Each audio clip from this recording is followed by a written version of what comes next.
Notice of motion number 11, Ms Webb to move that the Legislative Council notes the independent review of the Macquarie Point Stadium report by independent assessor Dr Nicholas Bruin and its recommendations, that the Legislative Council further notes the Tasmanian Planning Commission draft integrated assessment report of the Macquarie Point multipurpose stadium project of state significance and the panel's findings, and that the Legislative Council calls upon the Tasmanian Government to reopen its negotiations with the AFL. The Honourable Member for Nelson.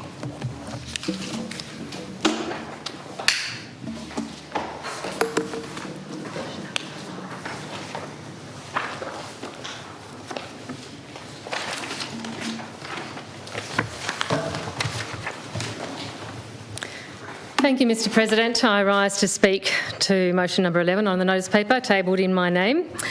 Originally, I had been considering tabling a motion last week to simply note the Gruen independent review of the Macquarie Point Stadium, which, although released on the 1st of January this year, still has not been formally responded to by the government. However, when we had the Tasmanian Planning Commission draft integrated assessment report of the Macquarie Point multipurpose stadium project of state significance, the draft IAR, released last week on Monday the 31st of March, I realised it's timely and relevant to note both reports. It is especially timely that we note them during this sitting week at our earliest opportunity, given the Premier's threat last week and repeated this week in response to the draft IAR that he may seek to block the continuation of the POS process for assessment of the Macquarie Point Stadium and instead circumvent it and bring on a piece of enabling legislation to seek parliamentary approval for the project forthwith. Such a move, Mr President, would clearly be in shockingly bad faith with the Tasmanian people. It is impossible to regard such a threat as anything other than a blatant attempt to discourage public participation in the current community consultation process centred on the draft IAR. Hundreds, if not thousands of Tasmanians are likely preparing to make submissions to the consultation process open right now through until the 8th of May. And let's be very clear here. The draft assessment is the first step of the POS process, and in the draft IAR, it raises issues of such consequence that to suggest the next crucial steps of that process be abandoned is beyond irresponsible. Mr President, I think it verges near-nigh on the criminal. The next steps of the process provide for responses to be made to the draft IAR, which will no doubt come from not only the broader Tasmanian community, but also from experts in relevant fields, representative professional associations and groups, and from directly affected stakeholders. The proponent of the project will also have further opportunity to provide additional information to address the matters raised in the draft IAR. All these responses and submissions become public, and some will be the subject of public hearings by the TPC assessment panel. This will be a crucial process, conducted transparently and appropriately to further examine the serious matters of concern raised in the draft IAR.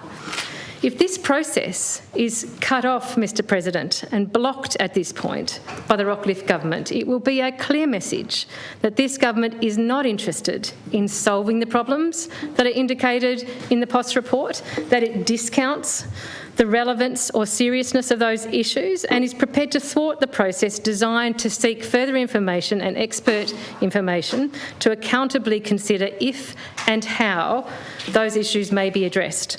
Mr President, make no mistake about it. This would be an outrageous step for the Premier to take.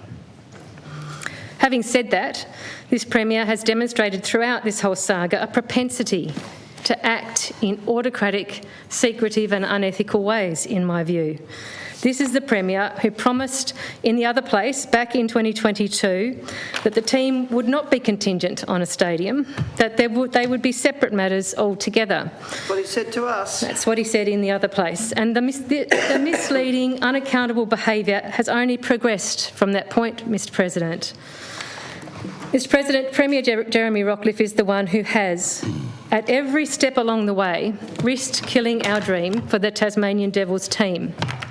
I am now here suggesting a way forward to keep that dream alive, because Jeremy Rockliff has mismanaged this so woefully. We cannot meet what is required in the deal that he signed. And let us remember, Mr President, Premier Jeremy Rockliff recklessly signed our state up to an agreement with the AFL without taking it to his cabinet even, let alone taking it to Parliament or the Tasmanian people. He signed up to that deal without getting Treasury advice and perhaps without getting legal advice on the final aspects of the deal. I'm happy to be corrected on that if that's not indeed the case. It beggars belief, Mr President, that any serious person with our state's best interests in mind would have signed us up to an agreement that imposes a massive development in the heart of our capital city, which, having been genuinely assessed, should have no possibility of being responsibly approved under our planning system. There is simply no universe in which it is okay for the Premier to have legally bound our state to delivering a project that has not and likely cannot successfully pass through our planning system. There are no circumstances under which that is acceptable. This is a gross failure on the Premier's part, and in it he has without doubt jeopardised our Tasmanian Devils team. Even on the basic timelines in the contract, the agreement is now going to be void. The agreement requires that the stadium development obtains all relevant planning and environmental approvals for the stadium construction activities in accordance with relevant laws by 30 June 2025. It also requires that the stadium development obtains approval of the Public Works Committee to proceed with construction by 30 June 2025. That's in Schedule 12, Mr President, of the signed agreement, although I do note there's a cut and paste typo in Schedule 12 table, which is probably an indication of the haste with which that agreement was being put together and being rushed to be signed. Mr President, it is not possible to meet either of those deadlines. I don't believe it is, certainly not without throwing all good governance in decision-making out the window. I presume this means, being already in likely breach of the agreement, we are already negotiating to adjust the agreement. In signing the agreement, it seems clear that the Premier never intended that this project would need to pass a genuine planning assessment. By hook or by crook, it appears he always intended to ram this through, regardless of planning scheme and approvals processes, regardless of any economic, social or safety concerns, and regardless of appropriate parliamentary scrutiny or the wishes of the majority of the Tasmanian people. I note the comment made recently by Sue Hickey, previous MP in this place, formerly Lord Mayor of Hobart and now Mayor of Glenorchy. And she was reflecting on the government's handling of the Mac Point Stadium situation just last Friday on ABC Radio, and she said this: "Everything they're doing by rushing it through is stuffing it up. It risks major failure because they won't adhere to the rules that they have in place for every other major development." Mr President, but people being opposed to a large project is one thing. A project that contravenes the planning scheme so wholly it could not hope to pass any normal standard approvals process is another matter altogether.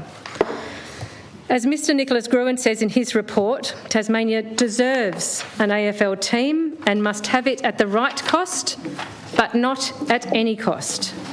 And I agree with that statement, Mr President. The Tasmanian people were certainly never asked if they were prepared to pay any price, economically, socially, environmentally, for this Mac Point Stadium. The Tasmanian people have never agreed to write a blank cheque for this AFL-preferred Mac Point Stadium. Our AFL team should never have been contingent on a specific piece of infrastructure with specific features in a specific location, all dictated by the AFL. It was an outright mistake for Premier Rockliff to secretly sign us up to such a disadvantageous deal, and ever since he has put us in that hole, he has just kept digging. The Premier and his minority government have no mandate for this stadium, and the opposition certainly has no mandate for the position they have degenerated into post-state election as a lapdog of the government. Exactly, pathetic. Mr President, I'm going to move on to point 1 of the motion, which speaks about the Gruen independent review of the Mac Point Stadium report. And I did note, actually, in preparing for today's debate, that when this report was released on the 1st of January in a media release from the government with a link to the report is no longer available via that link and is in fact near impossible to find online now through any other link. So I'd like to seek leave to table the Gruen report here in this place, Mr President, noting the government hasn't taken any opportunity to table it in this place or the other place. May I seek leave to table the Gruen report? The honourable member for Nelson seeks leave to table a document. The question is leave granted? Those of that opinion say aye. Aye. To the contrary, no. I think the ayes have it.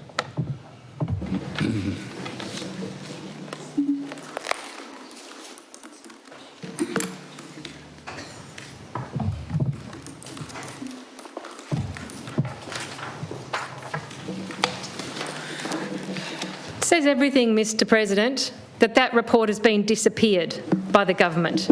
Having released it on the 1st of January at a time, they hoped no one would notice it. It's now not readily available. Why don't they put that report, which they paid for, back on the internet somewhere on a readily discoverable place on a government website of some sort? I put that to them now that they should commit to do so.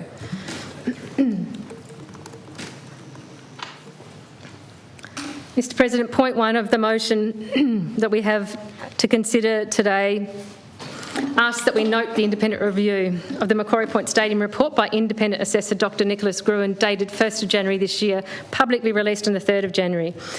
Well, I will acknowledge also, as per the second point of the motion, the Gruen report's 4 recommendations and 6 key findings. We would all remember, Mr President, that the Gruen report arose from a post-election deal made by the minority Rockcliffe government and the 3 then members of the JLN. It was to accompany another independent report of the state's finances by respected economist Saul Eslake. The terms of reference for Gruen were to review the existing analysis and assess the overall costs and benefits of the Macquarie Point precinct. In the report, Gruen examines the proposed development across 11 chapters, they being the AFL agreement's fitness for purpose, planning, delivery and stakeholders, site selection report, a flawed foundation, the visual impacts of the stadium, transparency in managing projects involving the private sector, costs, benefits and net benefits, financial impacts and economic impact assessment. Mr President, in the interests of time, I will not go into too much detail on the content of those chapters, but rather primarily look to the findings and recommendations in the report.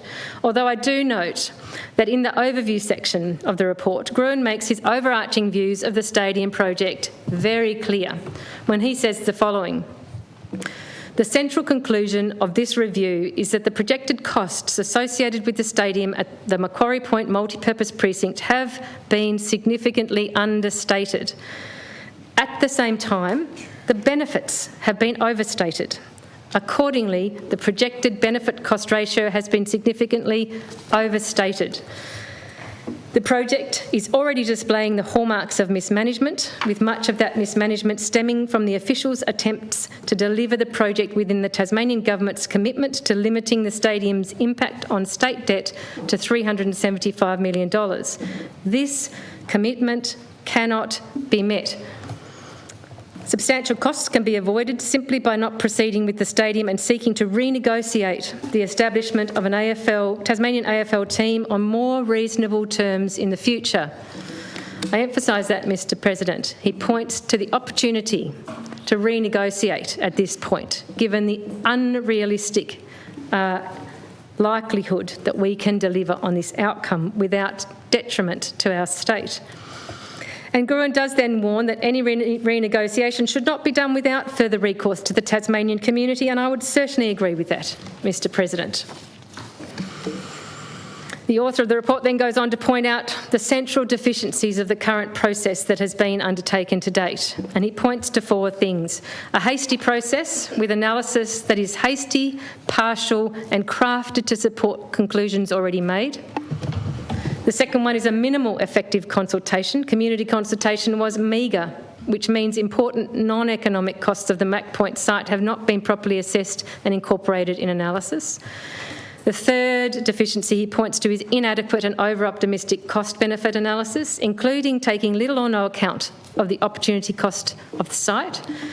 And the fourth deficiency was little joined-up planning, noting infrastructure investment on this scale should take place within a wider planning frameworks to ensure it catalyses broader economic, social and cultural benefits for the surrounding urban environment.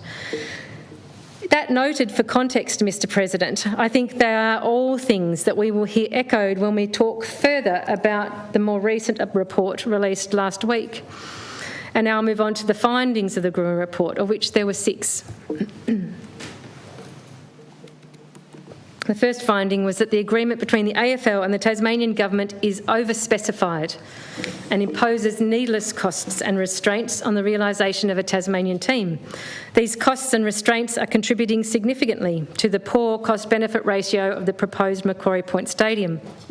The AFL has a legitimate interest in insisting that should it enter the competition, a Tasmanian team is viable and competitive and not an undue burden on other teams. However, he goes on to say, Mr President, the AFL's agreement with the Tasmanian Government goes well beyond this.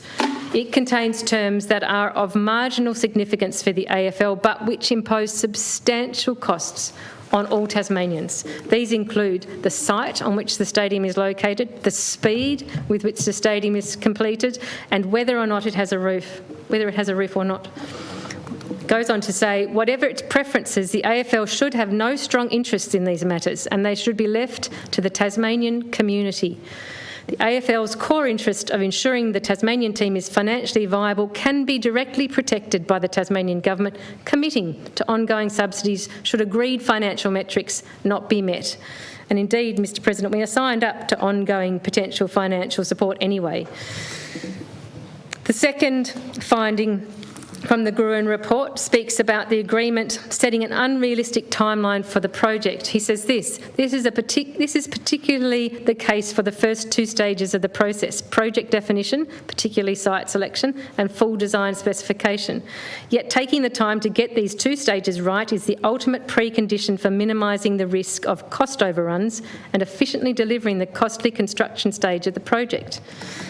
Mr President, he then goes on to the third finding, which was this, that the site selection process for the Hobart Stadium was flawed by its failure to prioritise community consultation, properly account for opportunity costs and address critical urban planning trade-offs. This has likely led to the wrong site being selected.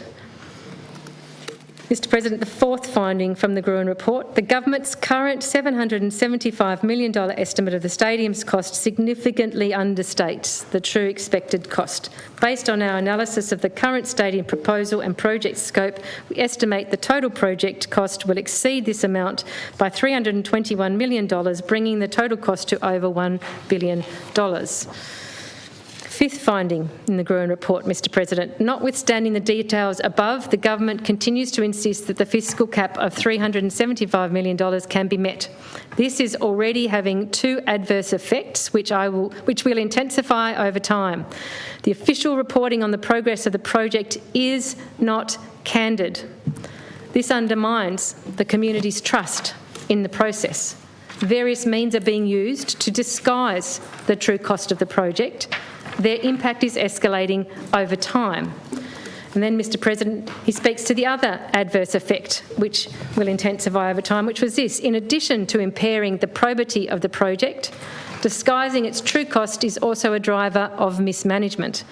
To meet the $375 million cap on outlays, certain facilities within the stadium have been carved out of the government's capital budget for the project. These include the car park, kitchens and food and beverage facilities, CCTV system, LED ribbon board, advertising and the AV and PA systems. Because these facilities will earn revenue, private investors can likely be induced to fund their capital cost in return for some right to that revenue.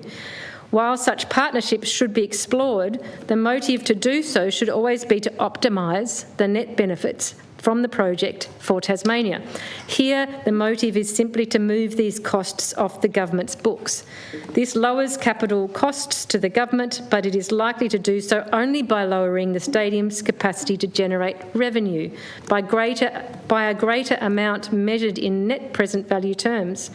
In other words, this is what he goes on to say, Mr President. In other words, This apparent saving is very likely to be penny wise and pound foolish, costing the government more than it saves. Mr President, the sixth finding from the Gruen report is that the involvement of the private sector in the Macquarie Point Stadium project falls well short of satisfactory practice. It lacks transparency and seeks to minimise government outlays, even where this compromises getting the best deal for Tasmanians. Mr President, having made those findings, Mr Gruen then goes on to note this. It is not too late to achieve an AFL-ready stadium at lower cost with lower technical risk and with less community division. To do so, he recommends these key changes.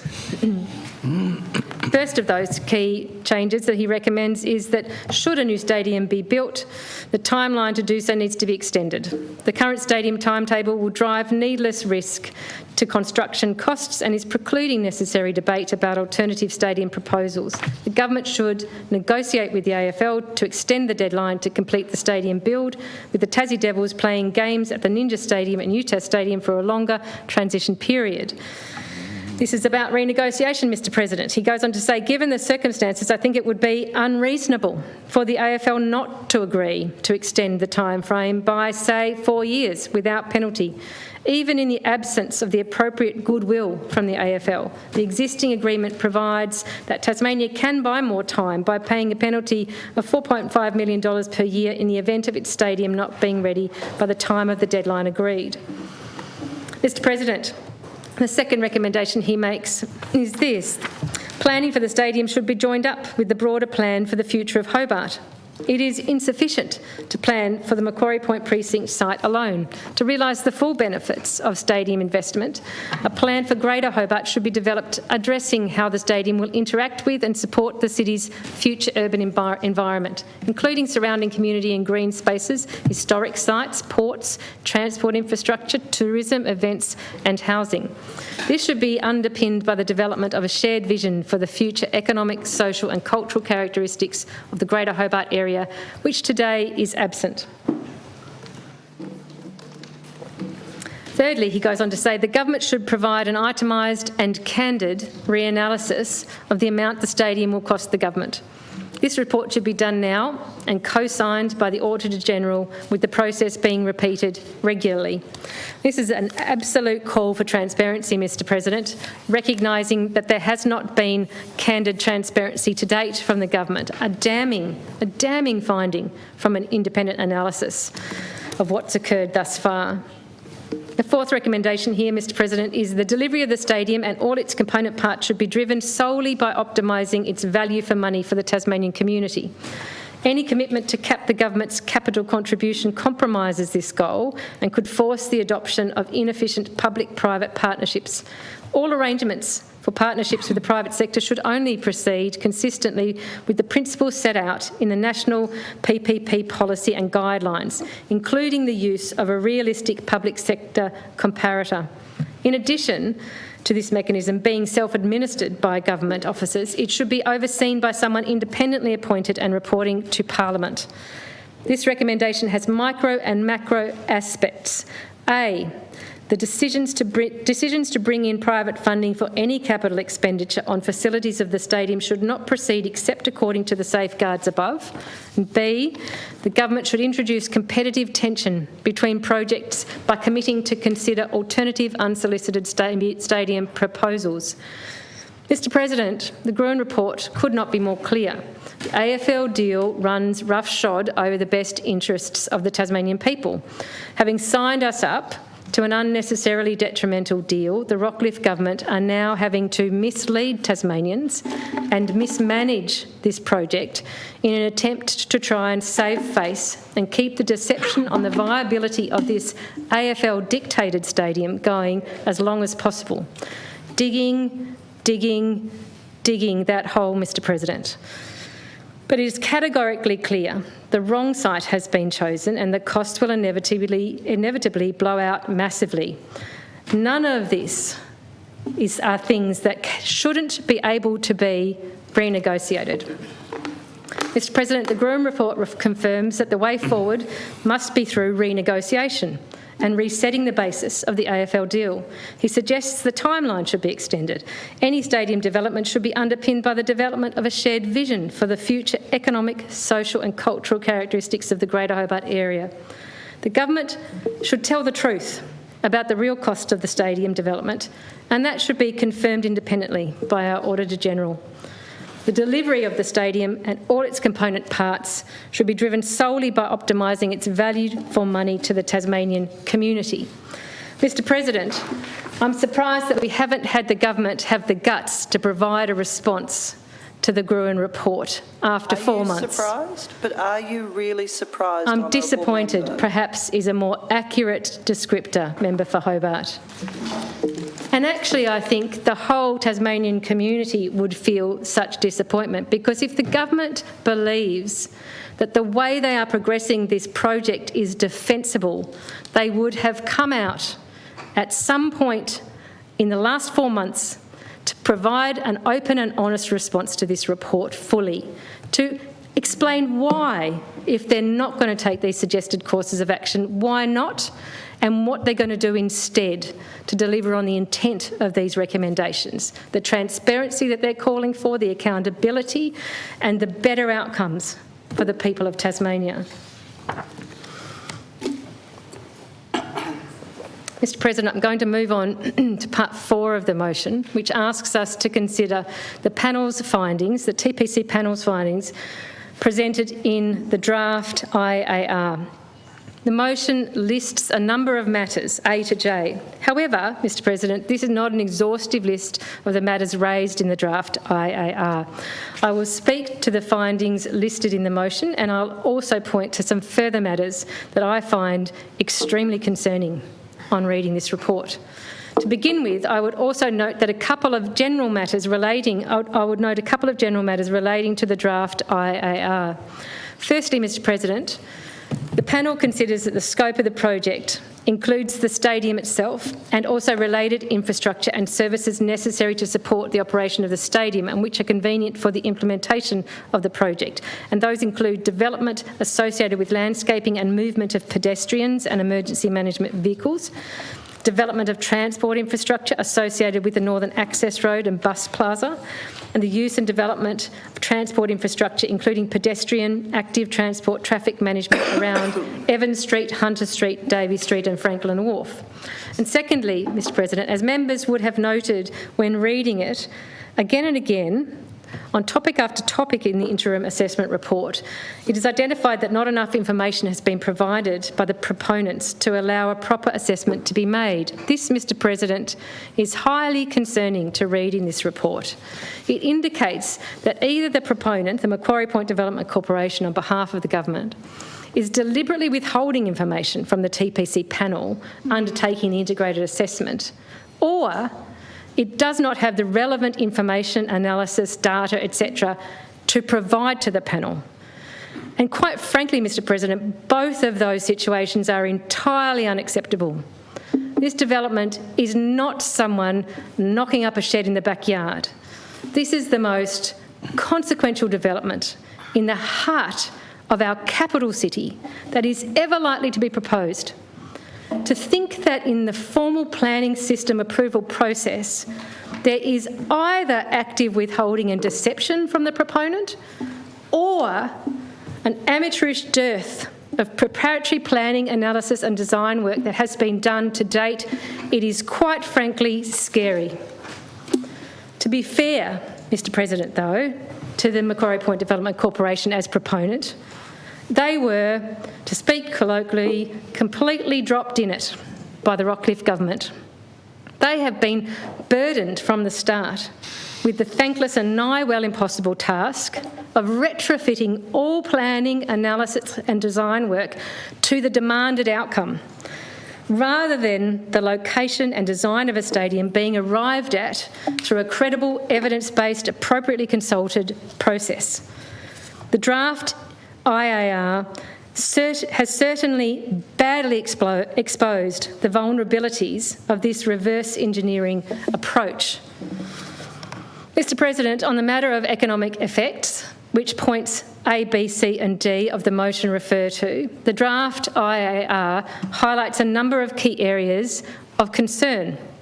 The panel finds that the cost of developing the stadium and the supporting infrastructure and services are understated in the proponent's report. Now that rings a bell because that's what Gruen said too.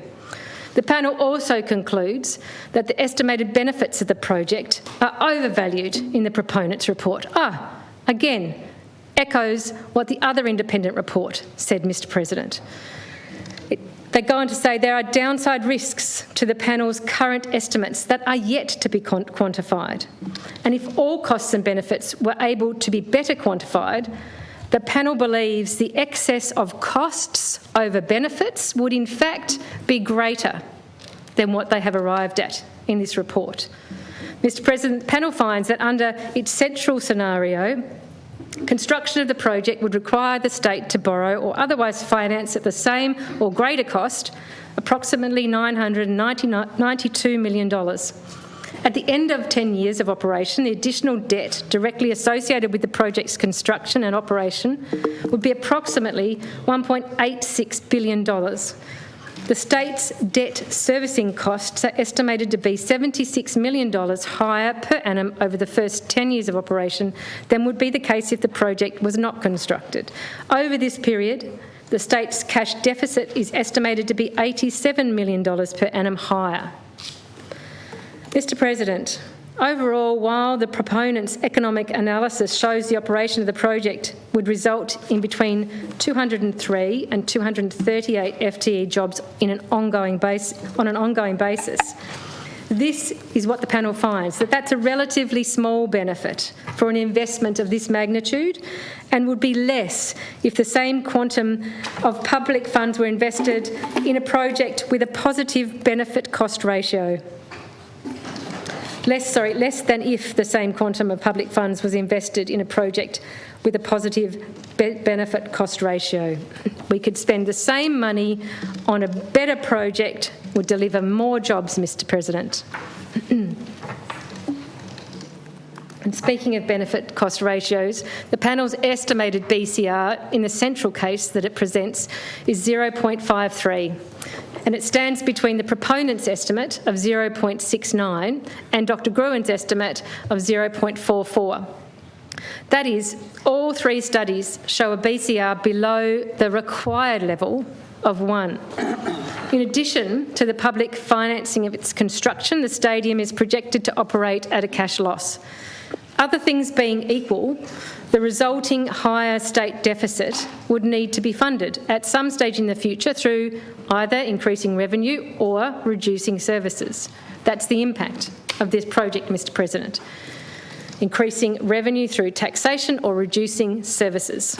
Construction delays represent a significant risk through potentially higher costs and the AFL penalties under the agreement with the state government. To the extent there are delays, the panel says, construction costs would be adversely impacted and potentially penalties applied. Mr. President, if all that doesn't sound bad enough on the economic front, it gets worse. On the assessment of this independent Tasmanian Planning Commission panel, remembering, Mr. President, that one of the panel members is former Head of Treasury Martin Wallace, the additional debt the state would take on to build the project and to fund its operating losses may trigger a credit rating downgrade for our state. The panel calculates that by the end of 10 years of operation, the additional debt due entirely to the project build would be approximately $1.86 billion. As it is a subjective judgment as to whether the project debt would trigger a credit downgrade, so the panel's being entirely reasonable here, saying their assessment of that could be subjective. Other people might think it wouldn't trigger such a downgrade. So they've not included that in the allowance at this stage in their calculations. But they do say that to the extent that there is a credit downgrade, this would impact on the cost of all state debt over time, and the project's BCR would be lower than estimated even now. So, Mr. President, they haven't included it in their calculation, but they're saying it's possible, it's a risk, and it would make the scenario even worse. In calculating the BCR, it's noted in the report that the panel has made no allowance for the negative social impacts from building and operating a stadium at Macquarie Point, such as noise, dust, visual disamenity, transport disruption and traffic congestion. As it says, it has no basis for estimating these at this stage.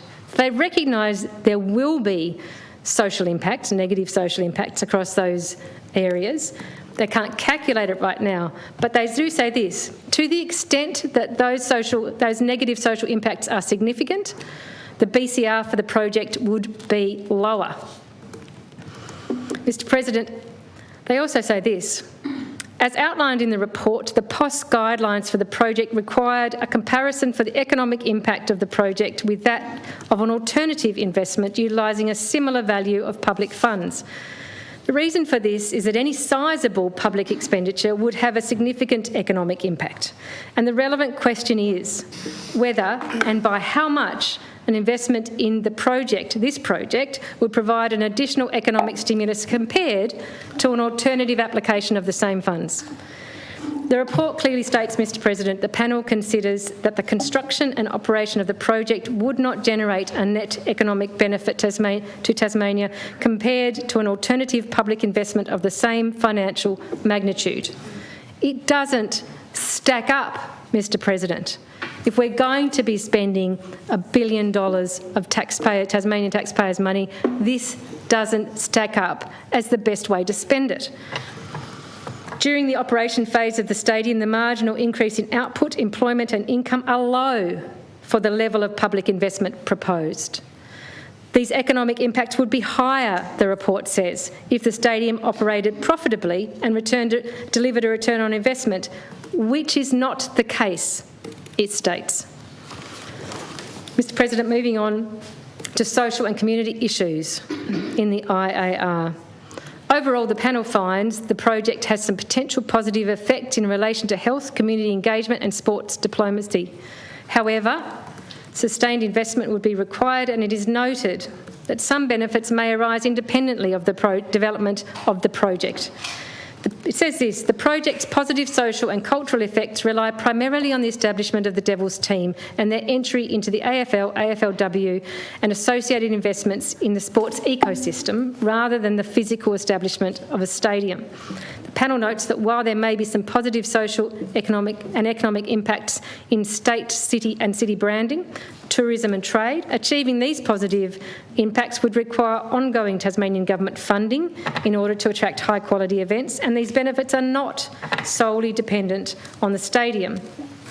As noted in Part E of the motion, Mr. President, the panel considers that there is a significant potential for a negative impact of the stadium on the existing territorial sense of community for local residents in the surrounding area due to significant change to their local area and increased foot and vehicle traffic through the area, and Hobart more broadly due to the significant visual change in the landscape. Mr. President, in terms of health and wellbeing, the proponents' reports an assessment of positive outcomes and impacts for health and wellbeing articulated in both the cost-benefit analysis and the social-cultural analysis reports rely predominantly on the establishment of the Devils teams, the entry of these teams into the AFL, AFLW and associated investment into the sport ecosystem for AFL participation rather than the physical infrastructure of the stadium itself or its associated events.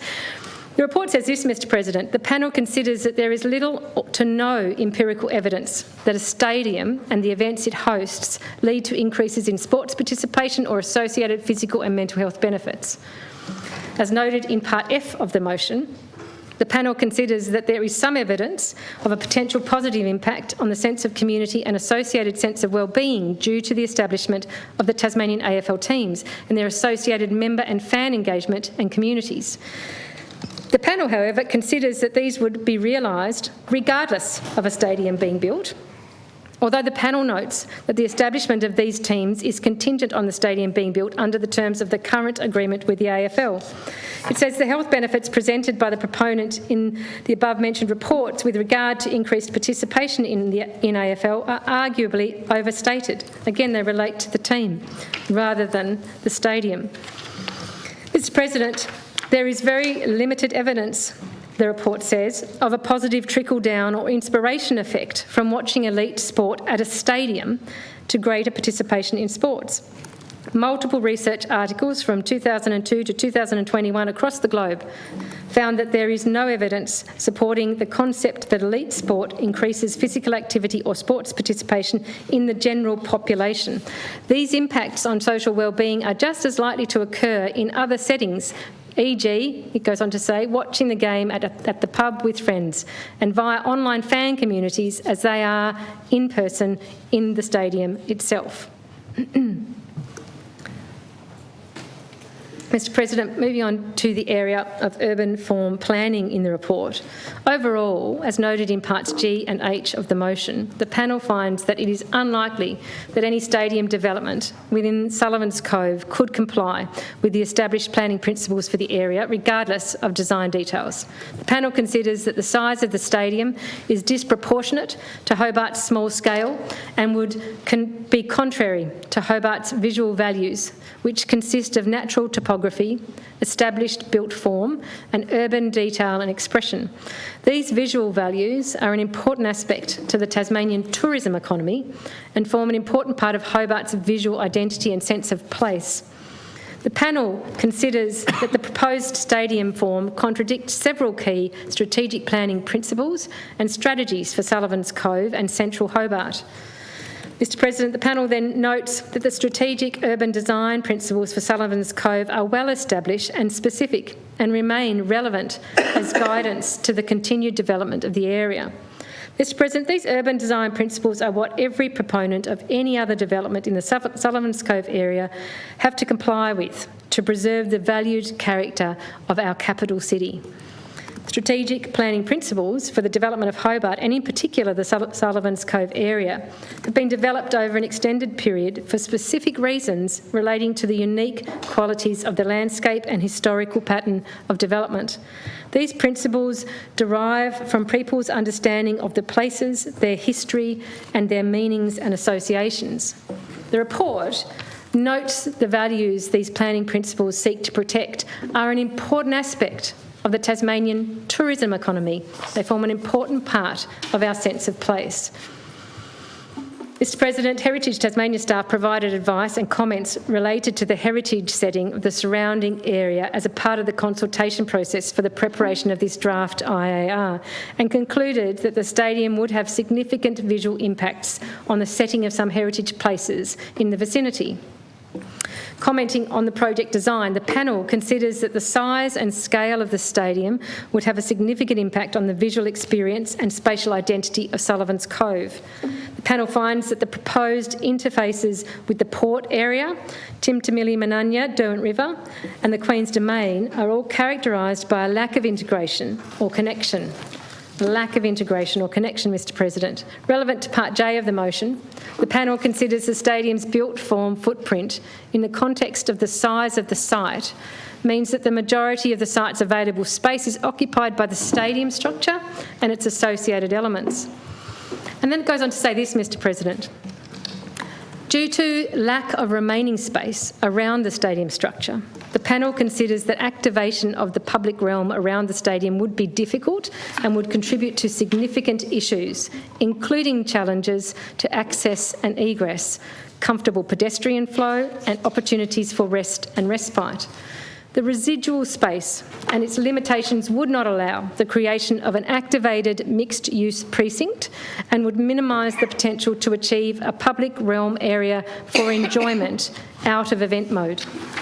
It also means, the panel goes on to say, there is very little scope to establish soft landscaping to support amenity and biodiversity. The panel notes that the open areas at the south, east and north of the stadium structure are spatially constrained and would need to be dedicated to pedestrian circulation. The panel notes that the open areas, therefore, there are extremely limited options for other public uses or activities in open spaces which could otherwise contribute as destinations or attractors for people to move through and thereby socially activate the site outside of event mode. The IAR says this, Mr President: these narrow open spaces lack connections to the surrounding areas, have poor visibility and indirect sightlines, and subsequently would have limited scope to provide commercially viable activated interfaces with the public realm. And here's one comment from the report, Mr President, that I think is of particular note on this topic. It says this: the panel considers that this type of spatial arrangement would create a poor solution from a crime prevention through environmental design, CPTED perspective, meaning the areas are not likely to be or cause people to feel they are safe places. They are not likely to be desirable or attractive places to visit outside of event mode. This is not an area, Mr President, that will be a vibrant, activated space outside of the major events held there. By definition and design, this panel has found that it can't be that. Mr President, the panel also acknowledges that a stadium, in fact any stadium, would be a new alien form to some extent if it was inserted into an existing city context. And that's what they're saying here when they're using that word alien, which I know apparently from news reporting the MPDC has gone to seek legal advice, and one of the things they've taken offence at is this report's use of the word alien, apparently, thinking that they were describing this stadium. In fact, they're actually making the point that if you plonk a stadium down anywhere, it's probably going to be a bit odd in the context of whatever city you're putting it in. But they go on to say this, Mr President, that this has the potential to add new character and new layers of history and meaning to a city's life and identity. So there's an opportunity there, even if the stadium in the first instance is alien in that context. The panel considers, though, that in this case there is inadequate space at or around the site to mitigate the city-scale negative effects of visual bulk and homogeneity. In addition, the very limited remaining public space is inadequate to allow for new positive contributions to history and meaning to evolve through use and enjoyment in and out of event mode over time at the pedestrian levels. Mr President, it's clear this report says the precinct is likely to be effectively inactive outside event mode.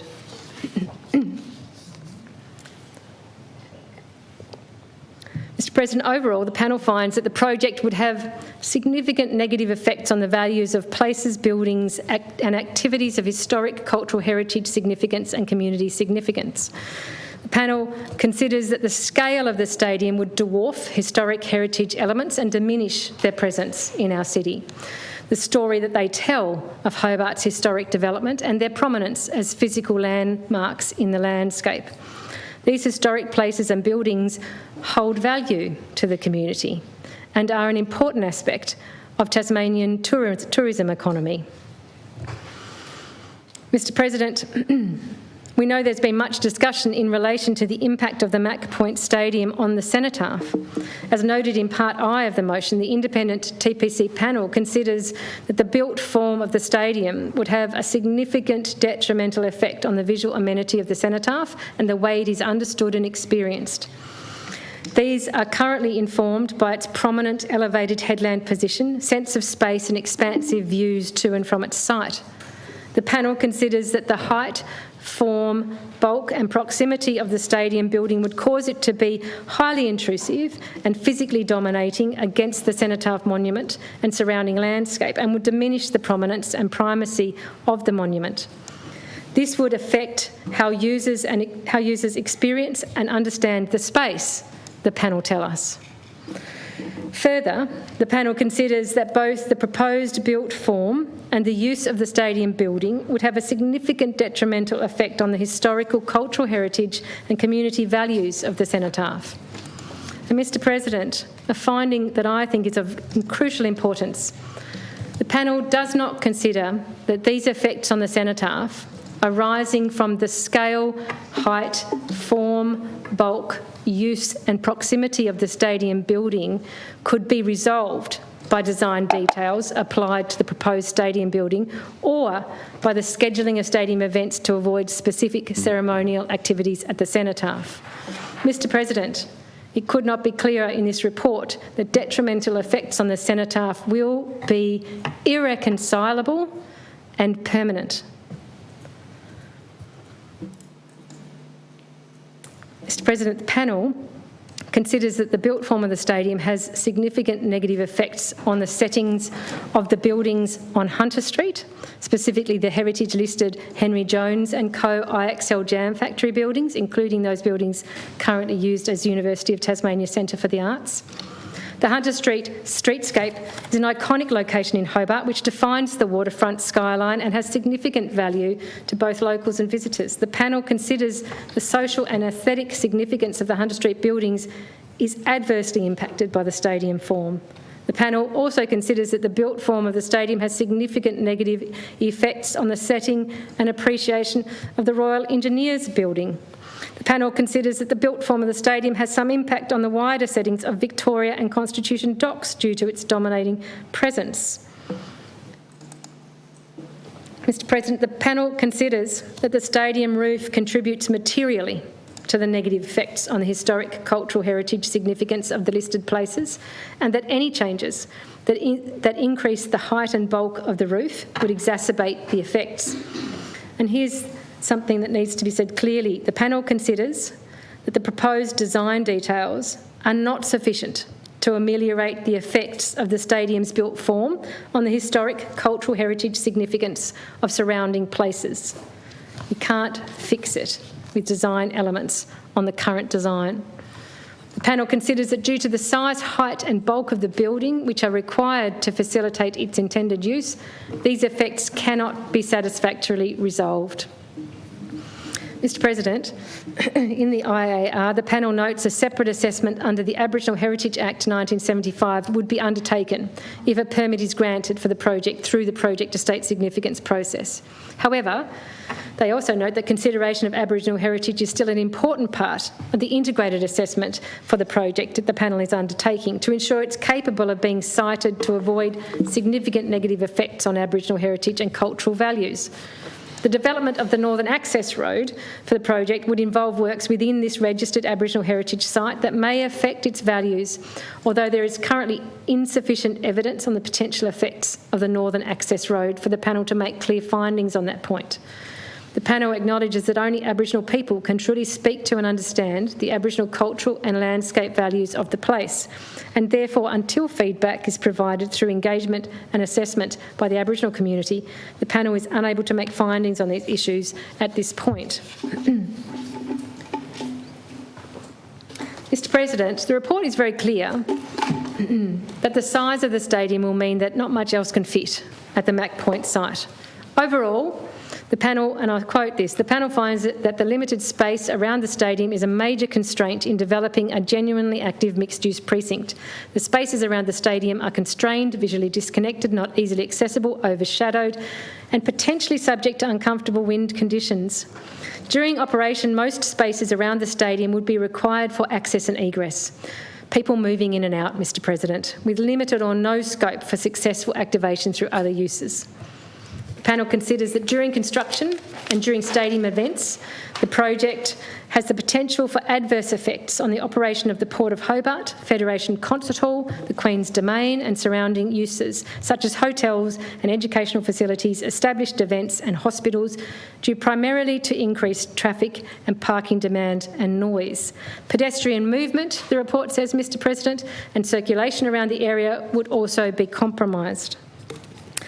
So it goes on to say the functional and spatial requirements of the stadium resulting in the majority of the Mac Point site being occupied by the stadium building would significantly affect areas within the site that were identified in the 2019 to 2030 reset plan as being suitable for mixed-use purposes, such as commercial, residential and visitor accommodation.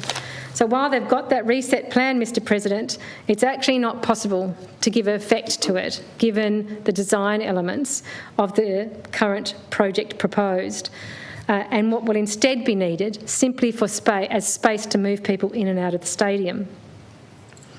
Mr. President, the panel considers the residual areas of the Macquarie Point site outside of the land required for the stadium and adjoining structures are, and I'll give you a small list, insufficient in area to enable an effective amount and range of other urban and mixed land use activities. Secondly, have the potential to generate land use conflict with current and future port and shipping operations where future activities expect a higher level of amenity. And thirdly, include land that is dislocated from urban services and neighbourhoods. Mr President, the panel notes there is intended to be an opportunity for further separate land uses, such as hospitality or retail, to occur around the stadium. However, due to the overall size and design of the building, the remaining public spaces are inadequate in area and are not conducive to establishing a vibrant and active urban area with viable quantum and mix of commercial tenancies to generate much pedestrian activity outside of event mode. Given the constrained nature of the limited spaces that remain outside the land area required for the stadium building, the panel considers the creation of a genuinely mixed-use precinct, which is well connected and easily accessible, visually connected and intuitively legible, attractive to visit and of critical mass of complementary tenancies to enable a localised economic ecosystem to thrive, does not appear possible. The spaces indicated for complementary mixed use in the Mac Point Precinct Plan are insufficient and poorly sited, substantially limiting their ability to achieve this. Madam Deputy President, I particularly want to mention here the impact of a stadium development on the Tasmanian Symphony Orchestra and Federation Concert Hall. As the IAR notes, the Federation Concert Hall and the ABC Broadcast Centre are used for a combination of broadcasting, recording and performance purposes. The quality of the acoustic environment within these facilities may at times be critically important for their effective operation. The nature of these activities means that there is likely to be a higher potential for impact from special audible characteristics such as tonality, modulation and impulsiveness, as well as from sound during the day or early evening in comparison to the sensitive uses associated with residential and accommodation activities. The Tasmanian Symphony Orchestra, the TSO, provided comments on the draft guidelines for this project as part of the public exhibition process. And as noted in the IAR, the views and comments expressed by the TSO included these: that the TSO rehearses, performs, records, live streams and sells video-on-demand services at Federation Concert Hall, a hall that was purpose-designed and built for the orchestra in 2000 and enhanced acoustically and from a professional recording and live streaming perspective over the last few years. The operation of the stadium may result in noise radiating from the building that is much higher than the levels the envelope of the Federation Concert Hall is designed to withstand. And noise and vibration from construction of the project disrupting the TSO's existing facilities and operations is of genuine concern. Madam Deputy President, what is clear is that our purpose-built, state-of-the-art concert hall and world-renowned orchestra will be adversely affected by a stadium development literally on their doorstep. Members here may not be aware of the technical capability, the value, the esteem and the local, national and international reach of the work of our TSO, specifically in that concert hall. So I wanted to share a little of what I recently heard when I attended an incredible concert there as part of our iconic 10 Days on the Island festival. It's relevant here to what is reflected in the IAR report. In a pre-concert speech from Carolyn Sharpen, CEO of the TSO, we were made aware of the following. In the concert hall, there are 800 metres squared of absorptive acoustic material, woolen drapes, in housings around the walls of the hall. They are like individual electronic blinds and they're configured to suit the sound world for every piece played in a concert there. With all those banners down, the sound quality of the hall is dried up completely. It's perfect for a speech. With all the banners up, there is a sound reverb of 2.3 seconds, not quite a cathedral, but perhaps, according to Caroline, a big boomy bathroom. There are, in that Federation Concert Hall, 32 ABC microphones positioned around the orchestra and 8 5K cameras dotted around the auditorium, giving more than 300 preset shots of the orchestra, the conductor and the soloists.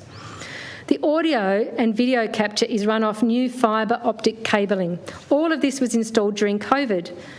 And this is what we heard. Because of that installation and upgrade during COVID, that has made the Federation Concert Hall one of the finest concert halls and cultural export hubs in the world. And then we heard about the reach, the impact and the esteem in which our TSO is held. For that concert, for example, there were audiences joining us around Tasmania, and this included in uniting age-well residential care facilities, in the northwest joining us from the UTAS campus in Burnie, in community hall screenings in Deloraine and in Whitemark on Flinders Island. There were households dotted around Australia who were beaming themselves into Tasmania for that concert, and in a few months that night's concert will be available on ABC iView, free to watch for every Australian, and it will be sent to Amsterdam, to the international streaming channel for the world's great orchestras, called Symphony.live. Madam Deputy President, the TSO is the only Australian orchestra featured in that streaming channel and able to deliver the quality and the scale required to be so. The TSO is the most recorded, broadcast, filmed and streamed orchestra in the country. It is nationally and internationally significant. And the Federation Concert Hall facility and the people in it are what makes that possible. Every month, I want members to hear this, every month the TSO reached 750,000 listeners and viewers on radio, online and on Spotify. Every month, 750,000 listeners and viewers, creating an international brand and cultural and economic value for our state that is astronomical. So, Madam Deputy President, when this report notes, fairly prosaically in black and white on the page, that the panel considers that the operation of the stadium would result in sound, including sound with special characteristics that may affect the Federation Concert Hall, and specifically the operation of the Tasmanian Symphony Orchestra that uses those facilities for a wide range of purposes. And that while the Federation Concert Hall may have soundproofing in place that effectively removes this and other unwanted noise, the panel has no evidence that this is the case.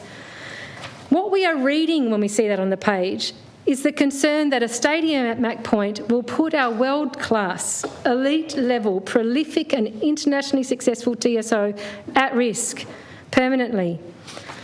So I do wonder, Madam Deputy President, if the stadium progresses, is it the government's intention that our TSO stays where it is and is crippled in its ability to perform the outstanding cultural work that it does for this state, this nation and internationally? And if so, we must quantify that and count it in the benefit-cost ratio of this stadium, because it is an internationally significant loss to us, not just our city, but to our state and our nation. Or perhaps it's the intention that our TSO moves to another purpose-built concert hall at some other location. And if so, we need to count that in the cost of this stadium. And perhaps the Labor Party would like to explain how they have betrayed Jim Bacon's legacy by supporting the trashing of the functioning and standing of the Federation Concert Hall. That's a good question. Madam Deputy President, the report talks about impact on a range of other surrounding uses and areas. But I'm going to move on now to transport and movement as a key area.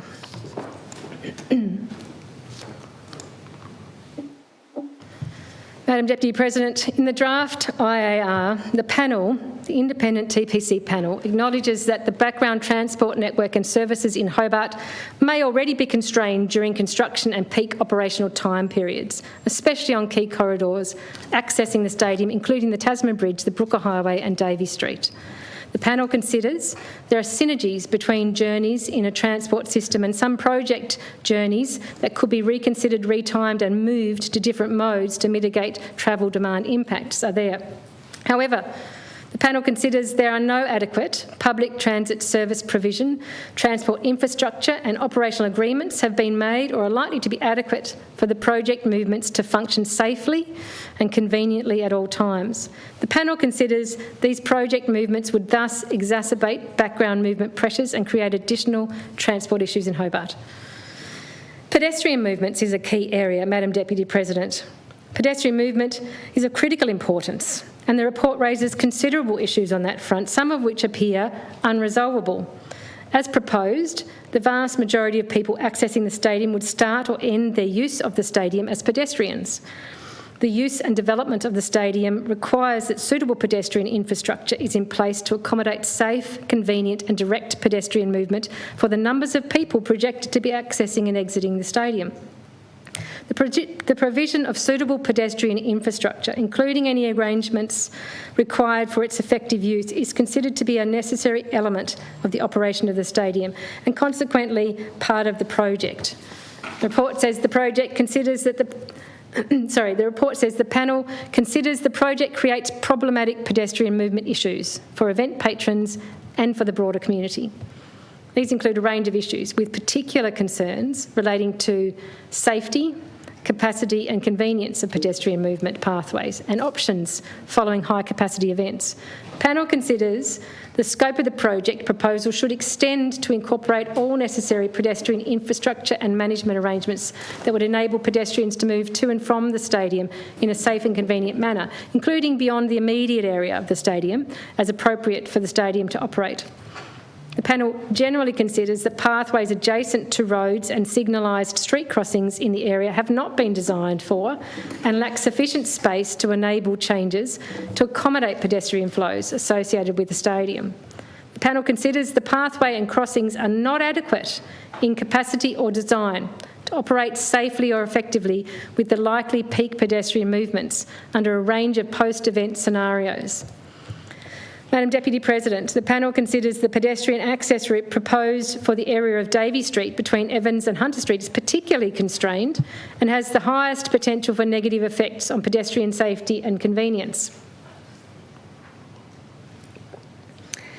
Of particular note, Madam Deputy President, the panel considers it's essential that plans for the development of a pedestrian infrastructure and management of pedestrian movement enable the Davey Street, Franklin Wharf routes towards Salamanca and the city to be used in safe and convenient manners for peak post-event movements. And they consider the extent to which management actions may be able to adequately modify pedestrian behaviour is not able to be assessed. So generally, however, the panel does not consider the management actions provide a feasible alternative to the provision of suitable permanent pedestrian infrastructure. So just to be clear there, Madam Deputy President, because it can be easy to switch off when we're listening to this long list of issues, what they're saying is the pedestrian issues will be so significant you can't just modify it by changing the lights at crossings, by putting in some extra arrangements to shepherd pedestrians through the area. You need to look at infrastructure solutions, widening footpaths, widening areas of pedestrian movement. But even then, that may not be enough. Noting there is very limited spatial scope to increase widths, areas and capacity for pedestrian movements within or around the stadium site, the panel considers these kinds of improvements would not be sufficient to cater for peak pedestrian demand under a range of likely scenarios. The panel considers that as proposed, and even including the opportunities listed that they list, the project does not include the necessary pedestrian infrastructure and management arrangements to ensure safe and convenient pedestrian movements. Overall, here's the kicker, Madam Deputy President, the panel considers that the planning, development and operation of pedestrian routes that can safely, comfortably and realistically cater for peak pedestrian movement scenarios relating to the operation of the stadium is a necessary element of this project, and this is considered to be an issue of critical significance for the project. An area of particular concern in relation to pedestrian movement is capacity for safe evacuation of the stadium. Madam Deputy President, this is the part of the report that pulled me up short more than any other. And if members have not had the opportunity to read the report in full as yet, I implore you to listen to the key messages from this section, because we are talking about fundamental matters of public safety and ultimately Tasmanian lives. As the draft IAR notes, safety is considered to be a critical requirement in the development of any new infrastructure and is of particular significance where the safety of large numbers of people may be at risk due to the nature of the infrastructure. The safe and effective operation of the stadium requires pathways that enable people to move to safe places within the broader city and waterfront precinct in the event of an evacuation being needed. In an emergency scenario, during an event at the stadium, the groups of people that need to be evacuated for the stadium include, of course, staff, teams, officials, performers, crew, patrons of various sorts from various areas of the facility. And at the same time, access to the stadium may be required by fire, ambulance, police and other critical emergency services. In the event of an emergency, people need to be able to reach safe evacuation points where they are no longer exposed to the risks associated with the incident, whatever it may be. This should include designated evacuation points, assembly areas or safe zones within the stadium site or the broader city and waterfront precinct. Adequate space is required so that the pedestrian demand can be met without footpath congestion backing up all the way into the stadium, stopping people from evacuating, and without causing road safety issues in the surrounding traffic network, and without emergency services being unable to access the stadium. Madam Deputy President, international standards for safety at sports venues are outlined in the Guide to Safety at Sports Grounds, the 6th edition. It's called the Green Guide, published by the UK Sports Ground Safety Authority. This is detailed in the IAR, with evacuation times for full evacuation of the venue recommended to be a maximum of 8 minutes. And Madam Deputy President, it's confirmed in this IAR that the proponent has stated that it aims to meet that standard, 8 minutes. The proponent has proposed that in the event of an emergency, general patrons would be directed to evacuate the stadium and disperse away from the immediate stadium site towards the broader city and waterfront precinct. However, the development plans from the proponent do not, this is what the panel has assessed and determined. The development plans from the proponent do not provide sufficient pedestrian pathway capacity either within the Macquarie Point site or on the main pedestrian paths from the stadium to spaces within the broader city waterfront precinct to safely achieve an 8 to 10 minute evacuation for crowds over 24,500. As crowd sizes increase over this level, the risk from pedestrian congestion and longer evacuation timeframes increase. And furthermore, Madam Deputy President, in case anyone is thinking, oh, well, we won't often have necessarily crowds over 24,500 people at the site, let me say this, as is detailed in the report, Stadiums Tasmania has identified a need to accommodate crowd sizes of 35,000 to 39,000 at this site. And plans for pedestrian evacuation and emergency vehicle access should be based on meeting this peak level of use. The TPC independent panel in this report considers the broader areas surrounding the stadium would be overcrowded and potentially unsafe for emergency evacuation of the stadium, as they include a number of barriers and bottlenecks inherent in the existing physical environment.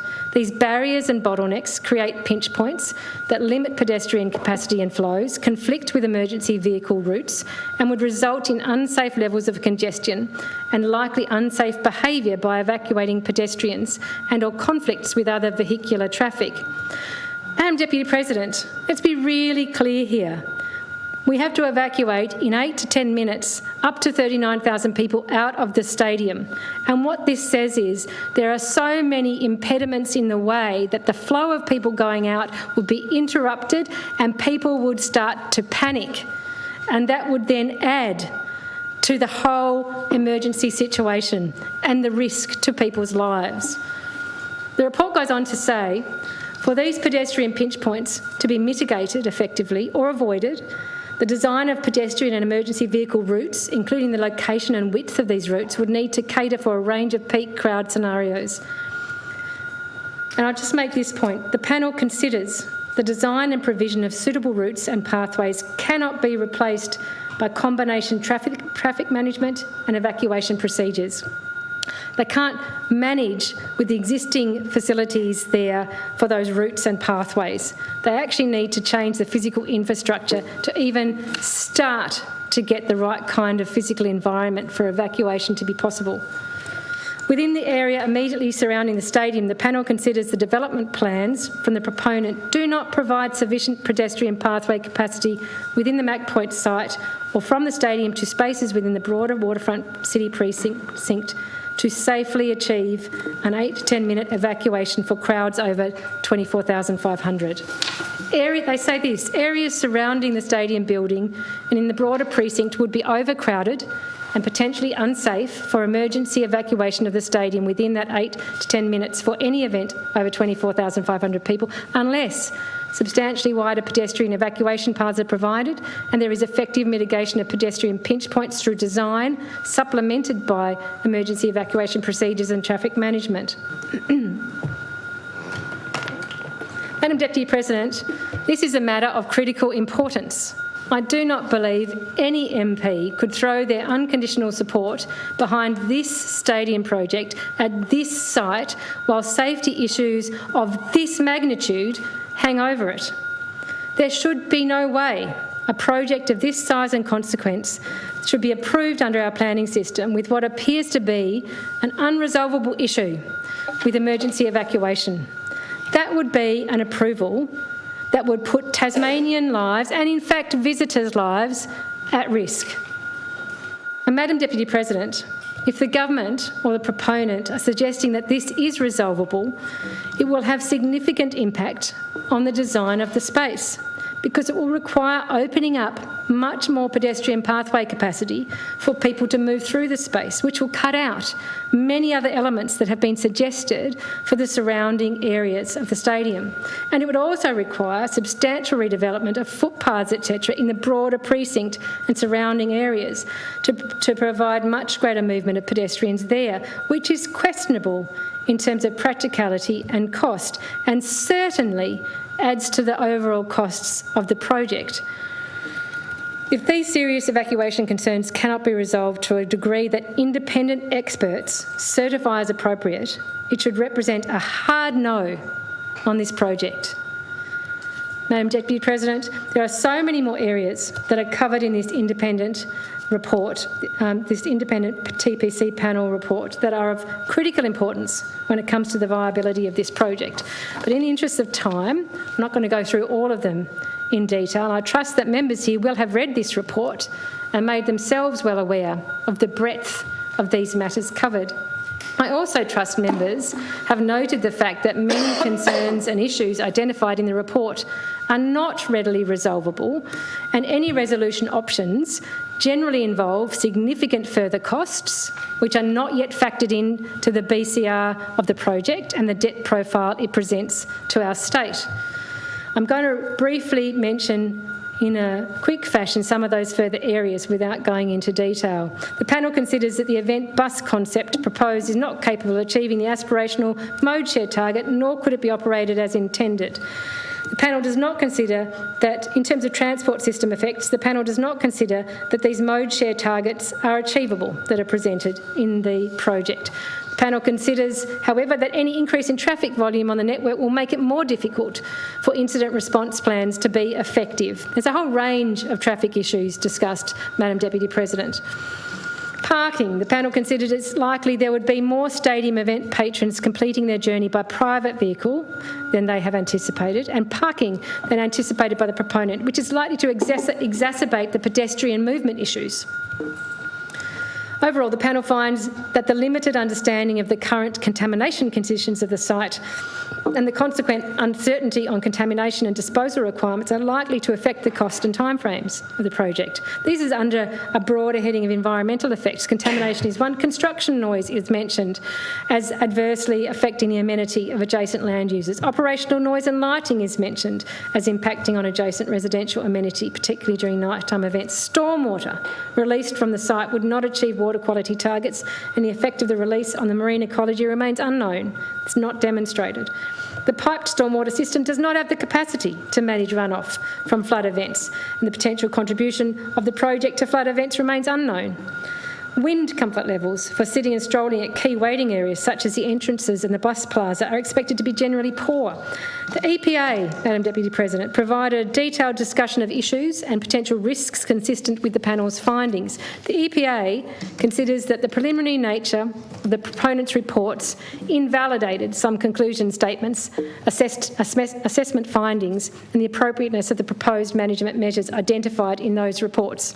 So the EPA has challenged what the proponent has put forward. Madam Deputy President, there is extensive discussion in the report on each of those environmental matters that I've just run through super quickly, and the report raises concerns and issues throughout. While the panel has some awareness of the issues and relationship associated with design and delivery elements of the project and other construction projects in the area, it says it does not have the information that enables it to discuss or make findings on these issues. This is in terms of construction programming and sequencing.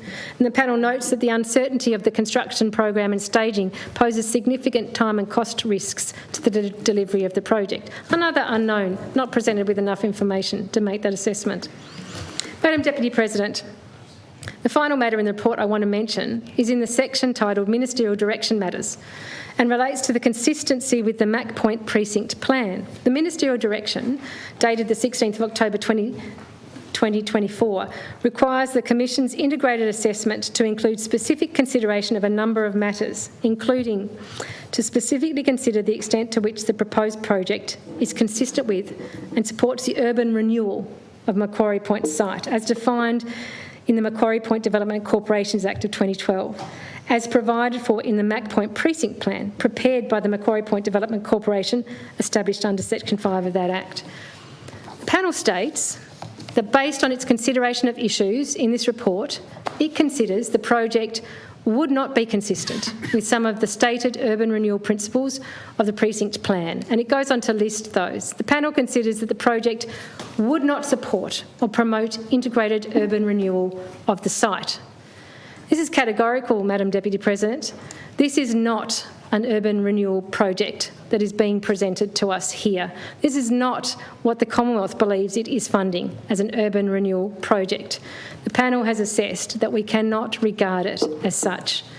It says the panel considers that the development of the stadium on the Macquarie Point site would compromise the potential for success of other uses and activities proposed in the precinct plan.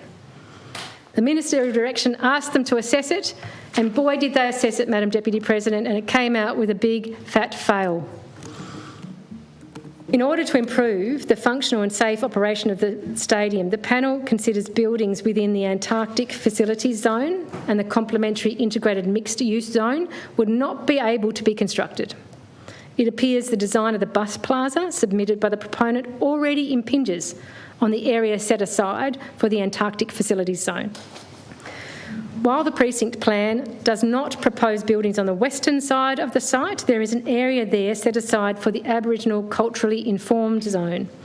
The panel in this report considers this area of land would be necessary for pedestrian movement associated with the stadium. While the panel does not provide comment on the design and treatment of this space, it notes that whatever landscaping treatments are used, they would need to be compatible with free movement of stadium patrons. People have to walk across it. So, Madam Deputy President, I have referred before in this place to the Aboriginal culturally informed nature strip the government intends to put at the face of this stadium. And now the panel, the TPC panel, has confirmed that's precisely what it is. It's a nature strip to walk from the street into the stadium. What an absolute insult to our Aboriginal community.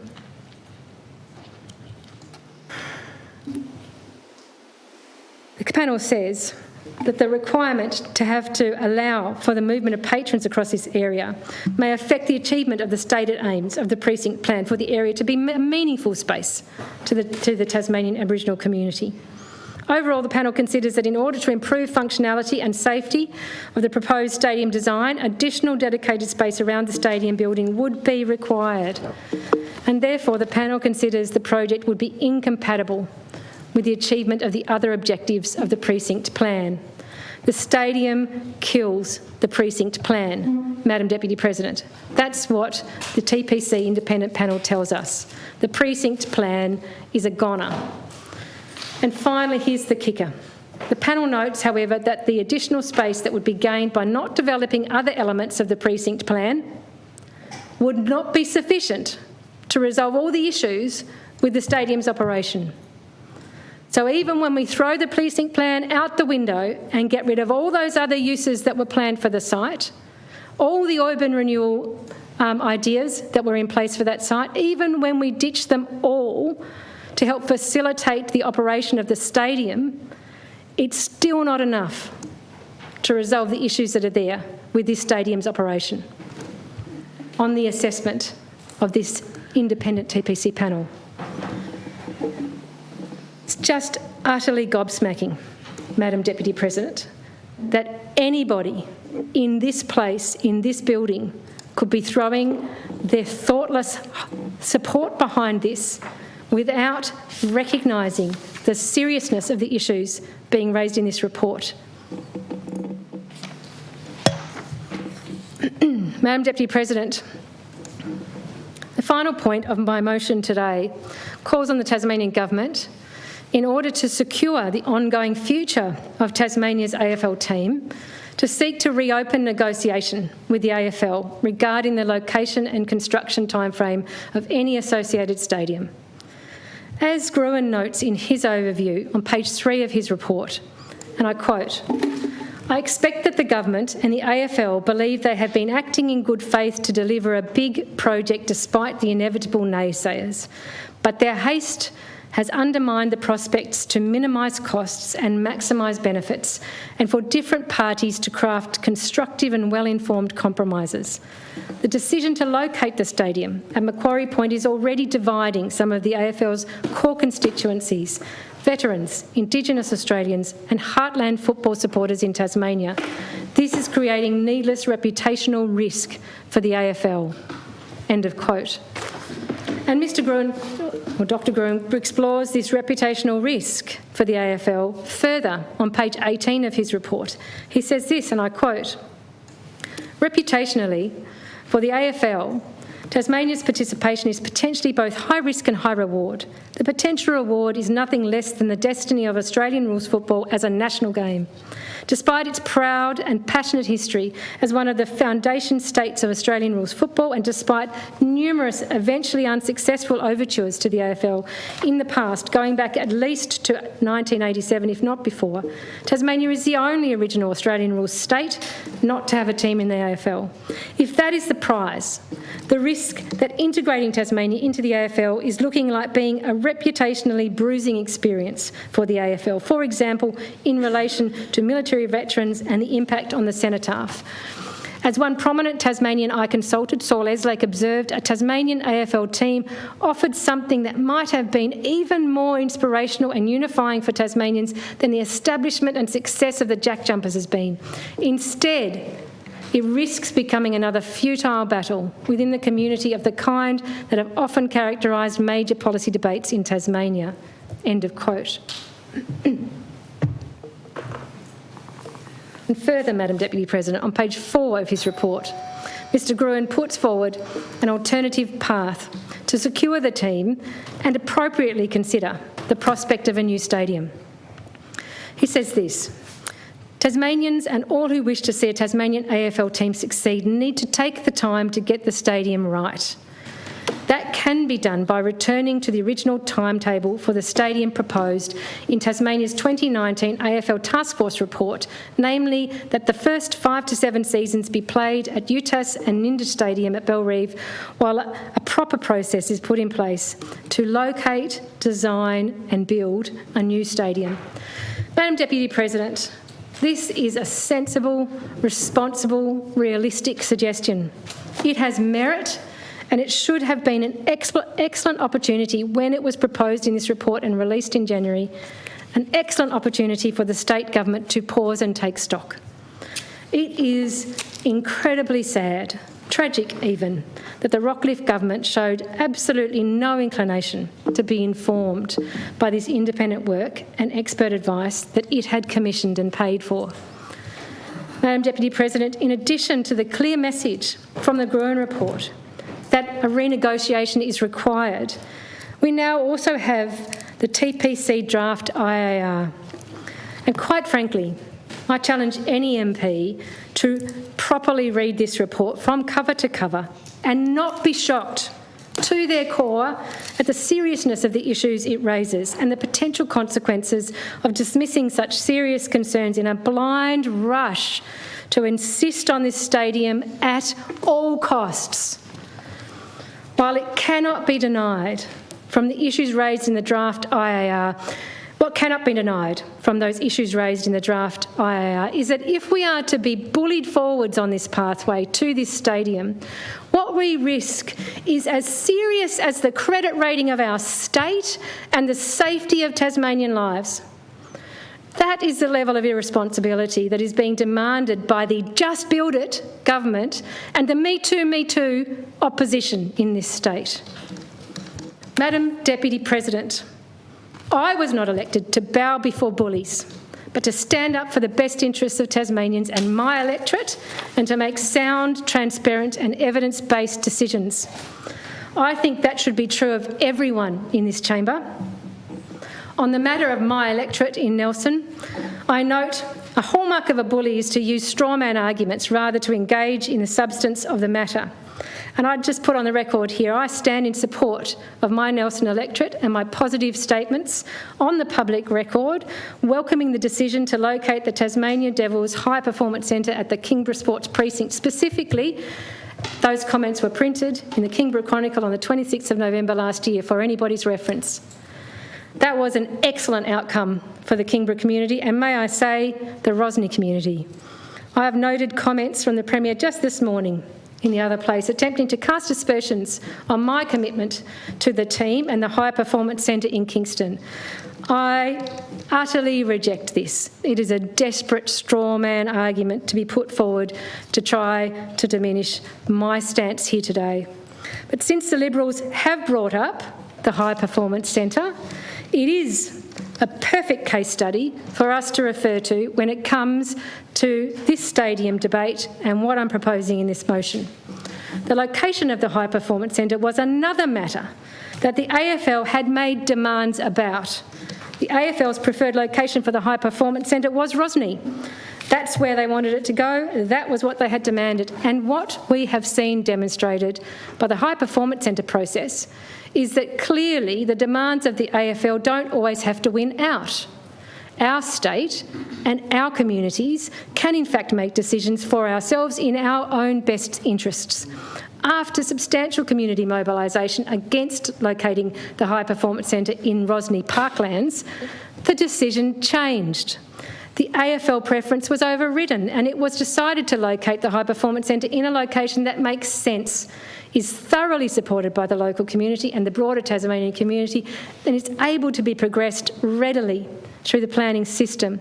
That is exactly what the majority of Tasmanians want to see occur in relation to the stadium. There are mature, adult ways forward to resolve matters in the best interests of our state and our local communities. Madam Deputy President, the evidence is telling us that there are serious gaps in the AFL's preferred stadium proposal and indicates there are serious flaws in putting that stadium on that site. It should be a matter of priority, I think, for the AFL and the state government to invest in securing a social licence, not just for the team itself, but also for any associated infrastructure development, just like they did eventually with the High Performance Centre. It cannot be ignored that there will be, in all likelihood, serious and unresolvable problems progressing the stadium project at the Mac Point site, including significant public safety concerns. What is the problem with sitting down again at the negotiating table in good faith to have a mature adult conversation regarding alternative options that do not impact on the realisation of a Tasmanian team? It should be a reputational risk to the AFL to not do so at this point, given what is now explicitly detailed in the public domain. Madam Deputy President, it is time for leadership on this, which is not based on bullying and division, but on clear-eyed and honest prioritisation of the Tasmanian people's and our state's best interests. Madam Deputy President, I commend the motion to the House.